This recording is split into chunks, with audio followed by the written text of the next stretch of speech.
அனைவருக்கும் வணக்கம். சற்று தமிழகம் முழுவதும் இன்று வெளியாகியுள்ள முக்கியமான புதிய அறிவுகள் என்னென்ன இதை பற்றி விரிவாக நம்ம வீடியோல பார்க்குறோம். வீடியோவை கடைசி வரைக்கும் ஸ்கிப் பண்ணாம பாருங்க. வீடியோக்குள்ள போறதுக்கு முன்னாடி இந்த வீடியோக்கு லைக் பண்ண பிரஸ் பண்ணிக்கோங்க. இப்ப அந்த சேனலுக்கு முதல் வரீங்கன்னா சப்ஸ்கிரைப் பட்டனை பிரஸ் பண்ணிக்கோங்க. அப்படியே பக்கத்துல இருக்கக்கூடிய பெல் ஐகான் பட்டனை பிரஸ் பண்ணிக்கோங்க. வாங்க வீடியோக்குள்ள போகலாம். முதலாவது அறிவிப்பாக தமிழகத்தில் தகுதியுள்ள குடும்ப தலைவிகளுக்கு மாதந்தோறும் ரூபாய் 1000 வழங்கும் மகளிர் உரிமைத்தொகை திட்டம் செயல்படுத்தப்பட்டு வருகிறது. இந்நிலையில் வரவிருக்கும் பட்ஜெட்டில் மகளிர் உரிமைத்தொகைக்கான நிதி ஒதுக்கீடு உயர்த்தப்படும் என்ற எதிர்பார்ப்பு அதிகரித்துள்ளது. தேர்தல் வாக்குறுதியின்படி உரிமைத்தொகை ரூபாய் 2500 உயர்த்தப்படுவதற்கான அறிவிப்பு ஆகஸ்ட் மாத பட்ஜெட்டில் இடம்பெற வாய்ப்புள்ளதாக தெரிகிறது. இந்த செய்தியால் குடும்ப தலைவிகள் மிகுந்த உற்சாகத்தில் உள்ளனர். அடுத்த அறிவிப்பாக உலக புகழ்பெற்ற பழனி முருகன் கோவிலில் வருடாந்திர பராமரிப்பு பணிகளுக்காக ரோப் கார் சேவை 45 நாட்களுக்கு நிறுத்தப்பட்டுள்ளது.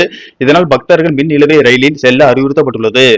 அடுத்த அறிவிப்பாக டாஸ்மாக் கடைகளில் பாட்டில்களுக்கு 10 ரூபாய் கூடுதலாக வசூலிக்கப்படும் தொகையை முற்றிலும் ஒழிக்கும் நோக்கில் தாவேகா அரசு நடவடிக்கை எடுத்து வருகிறது என்றும் தற்போது சில இடங்களில் 10 ரூபாய்க்கு பதிலாக 5 ரூபாய் 3 ரூபாய் என வசூலிக்கப்படுவதாக தகவல்கள் வருகின்றன.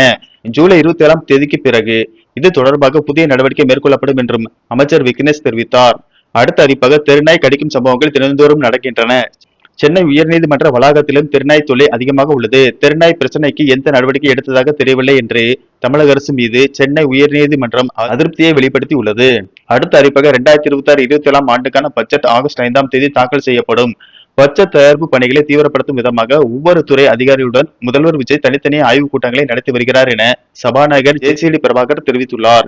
அடுத்த அறிவிப்பாக டெல்லியில் கரப்பாம்பூச்சி கட்சி அமைப்பினர் நடத்தும் போராட்டத்திற்கு ஆதரவு தெரிவித்திருந்த தாவேகா டெல்லியில் போராடும் மாணவர்களுக்கு ஆதரவாக சென்னையில் மாணவர்கள் போராட்டம் நடத்தும் போது அவர்களை போலீசை வைத்து கைது செய்திருப்பது கண்டிக்கத்தக்கது என்று சமூக செயற்பாட்டாளர்கள் தெரிவித்துள்ளனர். அடுத்த அறிவிப்பாக தமிழக கடலோர பகுதியில் கீழ்மட்ட வளிமண்டலத்தில் ஒரு பலவீனமான காற்றழுத்த தாழ்வு பகுதி நிலவுகிறது. இதன் காரணமாக மேற்கு தொடர்ச்சி மலை மாவட்டங்கள் வடகடலோர தமிழகத்தில் ஓரிரு இடங்களிலும் புதுவை மற்றும் காரைக்கால் பகுதியிலும் இடி மின்னல் மற்றும் பலத்த காற்றுடன் கூடிய மிதமான மழை பெய்யக்கூடும் என வானிலை மையம் தெரிவித்துள்ளது. நன்றி, வணக்கம்.